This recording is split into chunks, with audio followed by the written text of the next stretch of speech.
Olá pessoal, bom dia. 20 de março de 2003, eu sou Jason Vieira e esta é a reunião de caixa do Money.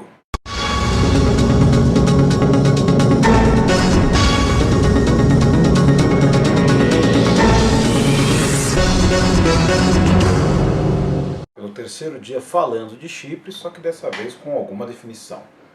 O cenário não mudou muito, o Chipre não conseguiu aprovar a super impopular elevação, na verdade nem elevação, criação de impostos em cima das contas correntes, e imaginou-se que o mercado fosse reagir negativamente, esse tipo de coisa. Não, já começa a se cogitar inclusive a saída do Chipre da zona do euro. A maioria do dinheiro que está nas contas correntes lá é de dinheiro russo, e nada mais justo que a Rússia agora esteja em conversações muito avançadas para tentar minimizar ou tentar até criar um pacote para o Chipre, eles, a Rússia em si, tentando segurar a situação. O mercado não reagiu. Ontem se imaginou que teria uma realização de lucros de novo, começou um dia até positivo, depois foi para o negativo, depois começou a melhorar de novo. Na verdade, os fechamentos foram negativos muito poucos, inclusive se a gente vê o Dow Jones até chegou a subir. As bolsas na Ásia também, na sua maioria, subiram, na Europa estão em alta agora, significa que existe um fôlego renovado no mercado de renda variável. Falando um pouquinho do dia de hoje às 11h30 da manhã vão ter estoques de petróleo nos Estados Unidos, meio-dia e meio no Brasil, fluxo cambial, e às 15 horas teremos finalmente a reunião do FONC, este sim o grande evento da semana.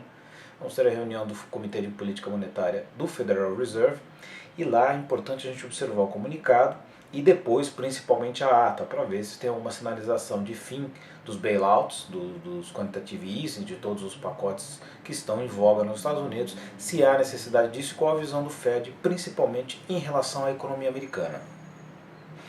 Falando agora das bolsas de valores, como a gente citou agora no começo, se imaginou que fosse levar uma grande realização de lucros ali nesse cenário todo.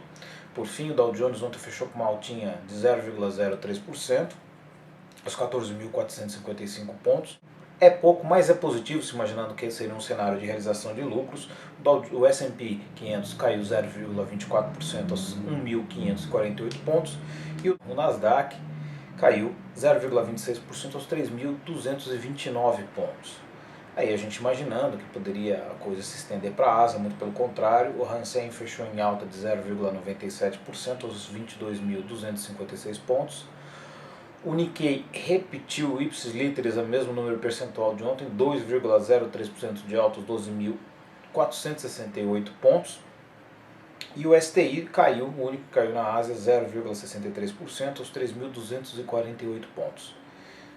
Pronto, aí a gente vê que não havia tanto peso na questão cipriota. Eu continuo advogando pela necessidade de uma correção dos ativos antes que se tornem pesadas demais para serem corrigidos. Alguns ativos nos Estados Unidos, principalmente de renda variável, estão sobrevalorizados, mas alguns já estão chegando no seu nível de sobrevalorização. É importante que haja a correção.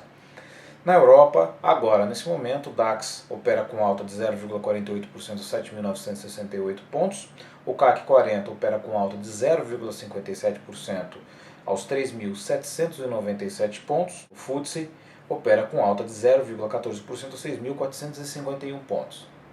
O pessoal está simplesmente não ligando para esse cenário mais catastrófico. Vamos ver agora como é que vai decorrer no dia. Hoje é um dia de poucos indicadores, o maior só é a ata do FONC. E nesse panorama todo, a gente, para variar, a bolsa que caiu mais do que deveria cair o resto do mundo, puxado principalmente por ações da Vale, que foi o maior volume negociado ontem. O Ibovespa teve uma queda de 1,7% aos 56.361 pontos. As maiores quedas percentuais foram CSN, 6,45% de queda a R$ 9,27 por ação.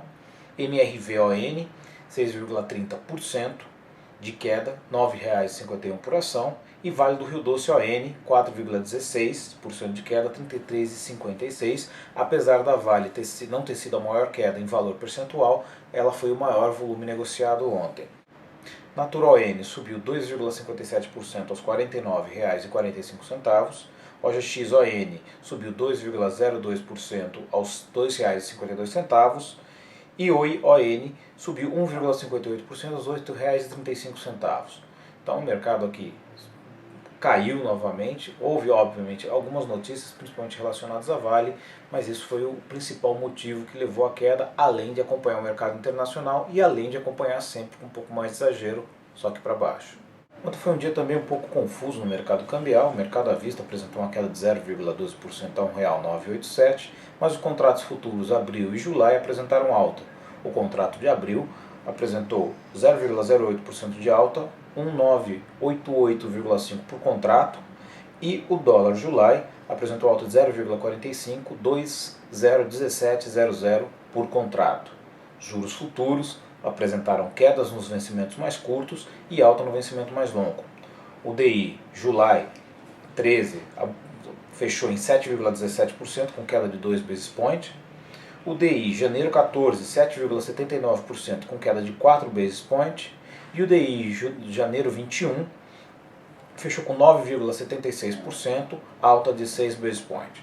É isso aí, pessoal. Um ótimo dia a todos. Atenção principalmente à ata do FONC, a ata não, o comunicado do FONC, a ata nas próximas semanas.